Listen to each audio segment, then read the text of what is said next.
Spiritual పర్స్పెక్టివ్స్కు స్వాగతం. మీరు Bible వాక్యాన్ని బోధించేవారైనా, సంఘ పరిచారకులైనా, లేక వాక్యాన్ని ప్రేమించేవారైనా ఈ వీడియో మీకోసం. ఈరోజు మనం ఒక ముఖ్యమైన విషయాన్ని నేర్చుకోబోతున్నాం. సందేశాలను తయారు చేసే విధానాలు. ప్రతి సందేశం ఒకే విధంగా ఉండదు. ప్రతి ఒక్కటి వేరే వేరే లక్ష్యాలను, శైలిని కలిగి ఉంటుంది. డాక్టర్ వేరు వేరు వ్యాధులకు వేరే వేరే మందులు ఇస్తాడు కదా, అలాగే బోధకులు సంఘ అవసరాలకు తగ్గట్టు వేరు వేరు సందేశ శైలులను ఉపయోగిస్తారు.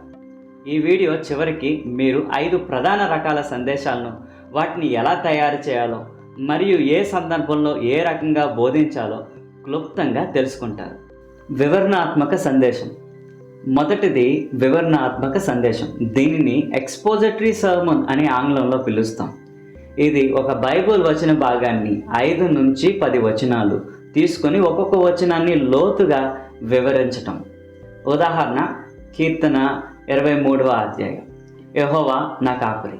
ఇది దేవుని సంరక్షణను, కాపరి యొక్క పనితనాన్ని చూపుతుంది. నాకు లేమి కలగదు. ఇది దేవుని సమృద్ధిని వివరిస్తుంది. దీనిని ఏ విధంగా తయారు చేయాలి? ఒక వచన భాగాన్ని ఎంచుకోండి. ఆ వచనపు నేపథ్యం, సందర్భం తెలుసుకోండి. సహజంగా వచ్చే 2-3 ముఖ్యాంశాలుగా విభజించండి. వాటినన్నిటినీ కూడా మీ జీవితానికి అన్వయించండి. మీకు ఒక ఆసక్తికరమైన ఆలోచన ఏమిటంటే, ఇది బైబిల్ లోపల ఒక గైడ్ టూర్ లాంటిది. ఇది సంఘాన్ని బైబిల్లో లోతుగా విస్తరింపజేస్తుంది. రెండవది విషయ ఆధారిత సందేశం. ఇక్కడ ఒక వచనం కాకుండా ఒక అంశాన్ని, టాపిక్ తీసుకుని బైబిల్ అంతటి నుండి వచనాలని సేకరిస్తారు.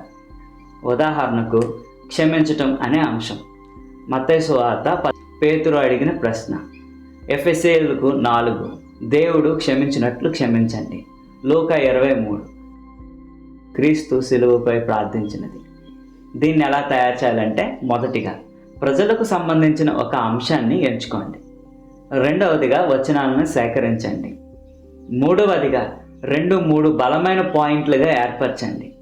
నాలుగవదిగా ప్రాక్టికల్ ఉదాహరణలతో వివరించండి. ఇక్కడ ఒక ఆసక్తికరమైన విషయం ఏమిటంటే, ఈ ప్రసంగ శైలి ఫ్రూట్ సలాడ్ లాంటిది. వేరువేరు వచనాలు, వేరువేరు పండ్లు కలిపితే రుచికరమైన ఆహారం అవుతుంది.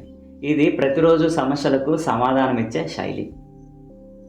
మూడవదిగా ఒక వచనం ఆధారిత సందేశం.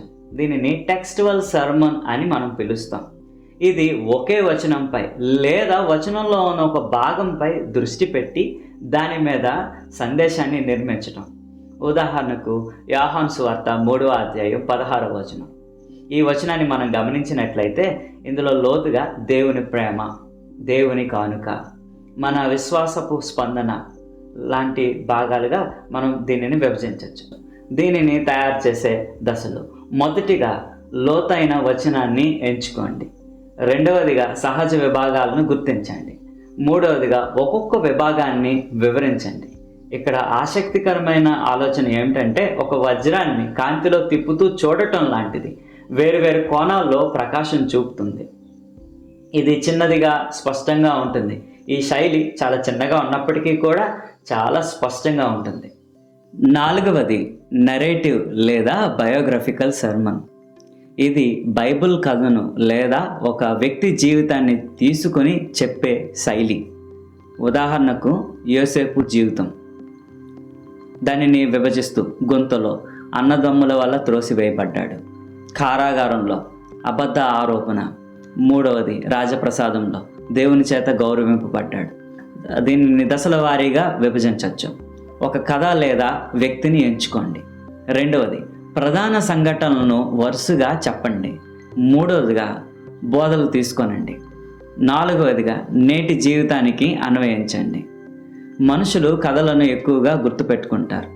యేసు కూడా దృష్టాంతాలను ఉపయోగించాడు. ఎందుకనంటే ఇది యువతకు, సువార్తిక సమావేశాలకు చాలా సరైనది. ఐదవదిగా సూత్ర లేదా బోధన సందేశం. దీనిని డాక్ట్రినల్ సర్మన్స్ అని కూడా మనం పిలుస్తాం. ఇది ఒక బైబిల్ బోధన లేదా డాక్ట్రైన్పై కేంద్రీకృతమై ఉంటుంది. ఉదాహరణకు, త్రిత్వం, తండ్రి దేవుడు సృష్టికర్త, కుమారుడైన యేసు రక్షకుడు, పరిశుద్ధాత్ముడు మార్గదర్శకుడు. దీనికి తయారు చేసే దశలు. ఒక సిద్ధాంతాన్ని ఎంచుకోండి. రక్షణ, సంఘం, పరిశుద్ధత లాంటి సిద్ధాంతాలు. దానికి సంబంధించిన వచనాలను సేకరించండి. వాటిని స్పష్టమైన పాయింట్లుగా కూర్చండి. నేటి జీవితానికి దాని అవసరాన్ని చూపండి. ఆసక్తికరమైన ఆలోచన ఏమిటంటే, ఈ యొక్క ప్రసంగాన్ని సిద్ధపరచడం ఒక ఇల్లు కట్టడం లాంటిదే. ఒక ఇటుకతో ఇల్లు కాదు, కానీ అన్ని ఇటుకలు సరైన స్థానంలో ఉంటే బలమైన ఇల్లు తయారవుతుంది. ఇది విశ్వాసులను మూల బోధనలలో నిలబెట్టడానికి చాలా ముఖ్యం. ఇప్పుడు దాకా చూసినటువంటి సందేశాలను మనం రీక్యాప్ చేద్దాం. ఇలా మనం 5 రకాల సందేశాలను చూసాం. ఎక్స్పోజిటరీ, వచన భాగం మొత్తాన్ని వివరించటం. రెండవది టాపికల్, ఒక అంశాన్ని వివరిస్తూ వచనాలని కలపటం. మూడవది టెక్స్టువల్, ఒక వచనంపై ఆధారపడటం. నరేటివ్, కథలు లేదా వ్యక్తి జీవితం ద్వారా బోధించటం. డాక్ట్రినల్, బైబిల్ సూత్రాలను బోధించటం. ప్రతి ఒక్కటి అవసరమైనదే. ఒక సంఘం ఆరోగ్యంగా ఎదగటానికి అన్ని రకాలు ఉండాలి. మీరు లోతుగా బోధించాలంటే ఎక్స్పోజిటరీ సర్మన్స్ని ఎంచుకోండి. సమస్యలకు సమాధానం చెప్పాలంటే టాపికల్ సర్మన్స్ని ఎంచుకోండి. క్లుప్తంగా చెప్పాలి అనంటే టెక్స్టువల్ సర్మన్స్ని ఎంచుకోండి. భావోద్వేగంగా తాకే విధంగా ప్రసంగించాలంటే నరేటివ్ సర్మన్స్ని ఎంచుకోండి. విశ్వాసంలో బలపరచాలనంటే డాక్ట్రినల్ ప్రసంగాల్ని చేయాలి. మీకు ఒక ప్రశ్న, మీరు ఎక్కువగా వినడానికి ఇష్టపడే సందేశ రకం ఏది? ఎటువంటి సందేశాలను మీరు ఎక్కువగా ఇష్టపడతారు? దీనిని కామెంట్స్ రూపంలో తెలియజేయండి. ఈ వీడియో మీకు నచ్చితే లైక్ చేయండి, మీ స్నేహితులతో పంచుకోండి, మరియు స్పిరిచువల్ పర్స్పెక్టివ్స్ ఛానల్కి సబ్స్క్రైబ్ చేసుకోవటం మర్చిపోకండి.